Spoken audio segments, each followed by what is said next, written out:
You constantly say, I'm a makeup artist. You keep educating yourself. Find out where the schools are in your area. If you don't have the money to go to school, the time to go to school, find out where events are happening. Inglot does events, MAC does events, all of the department stores do events. Find out when Bobby Brown's at the Bobby Brown counter, or Trish McAvoy's at the Trish McAvoy counter, and go in there and participate. The fact that you're here tonight says a lot about what you want to do with your career. Go to things like the makeup show and IMAX and all of those things. Get your social media up to date. Facebook, Twitter, all of those things are very important. Follow me on Twitter, Vincent Makeup. Follow me on Facebook. Follow the makeup show. Follow all of those, any makeup things. Go through. You can go on Facebook and put in makeup and like all of those things, and you'll already have resources. Get on chat lines. Find the other makeup artists that are doing the same things that you're doing. I'm a working mom. I'm just going back to work after having 3 kids. I've been out of the industry. I just graduated from makeup school. I don't know where I'm going.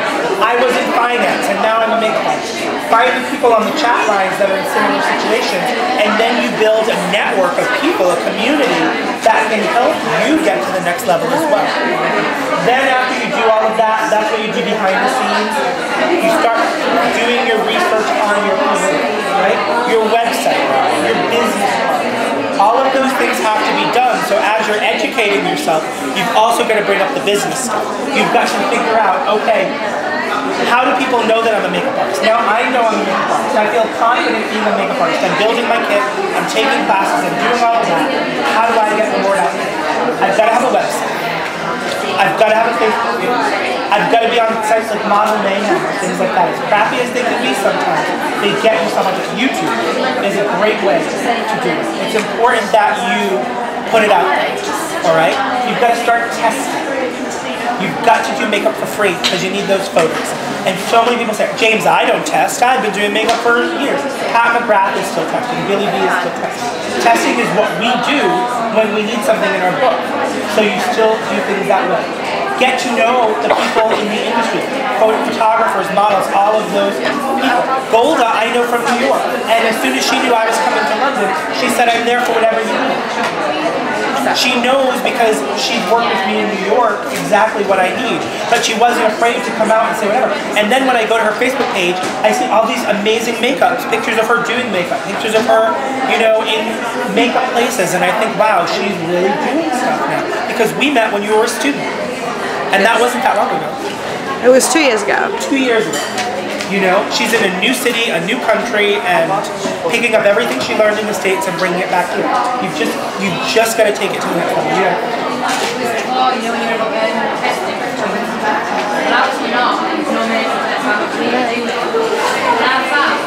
Figure out, is this worth my time?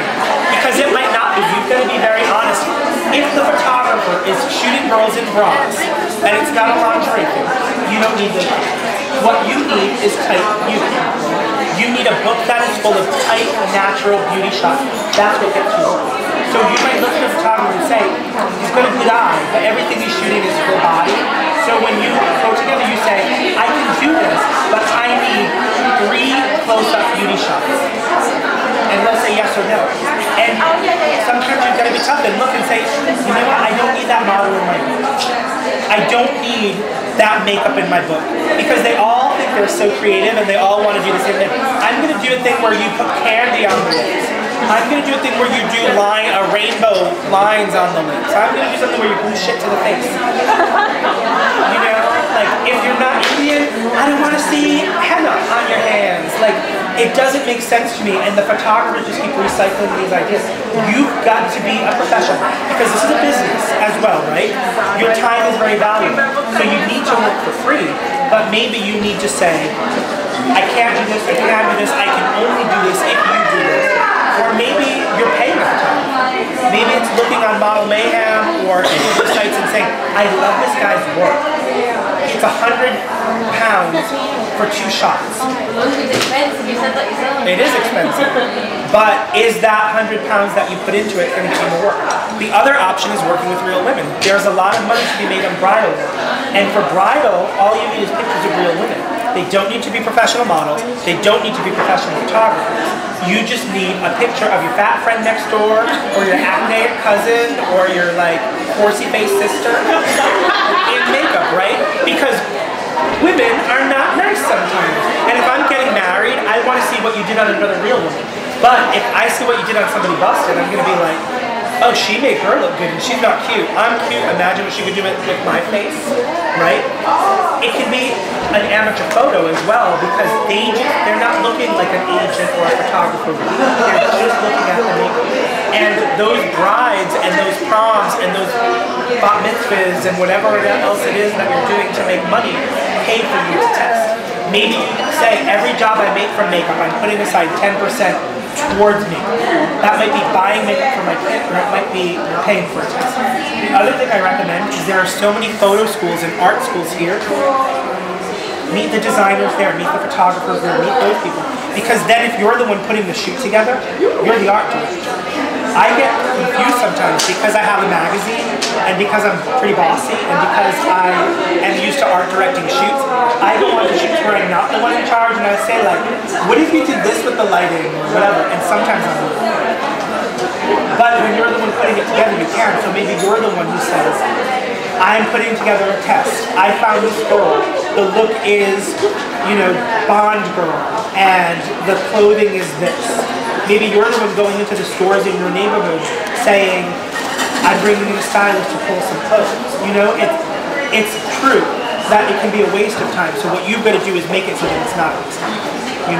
And your time is so valuable. Most of you are working other jobs trying to do makeup. So your only time off with your husband, wife, girlfriend, boyfriend, daughter, whatever, is time that you don't want to give up. So you need to say, okay, we're doing 2 shots on this. The other thing I want you to think about when you're testing is don't try and do a million looks, all right? Most makeup artists, when they test, they try and do 72 different looks on the person because they want to get the most out of it. That's not what works. Because I know when I look at it, it's a test because you only have one image. Do you ever look in a magazine and see one shot? An editorial is 6 pages, 9 pages, 10 pages. So you want to get 3 shots of the same look, all right? That's what goes in your portfolio. But think about it like a business person and say, what do I need in my portfolio? I need a clean, natural beauty. I need a smoky eye. I need bright colors, because there's a lot of bright colors. I need ethnic diversity. I need a Latin model, an Asian model, a white model, whatever it is that you need. I need something that feels a little fashion forward. I'm not fashion forward, so I need something that feels fashion forward. Or for me, I go the opposite. I look so over the top for people. People assume I do very dramatic things because I look very dramatic. Everything on my website, if anybody checked it out, is very natural. Other than like a Gaga or a Lush or something that I threw in just so people know I work at that level. Everything is very natural because that's what makes me money. So does that make sense? And I'm sorry you're dealing with that, and it's tough. It's tough. I still go through that. I just shot something for a magazine the other day, tears from a magazine, and I got there and the photographer I like to work, the stylist and the hairstylist, I was like, there's nothing I can do with those images. It's like I gave them 8 hours on my day.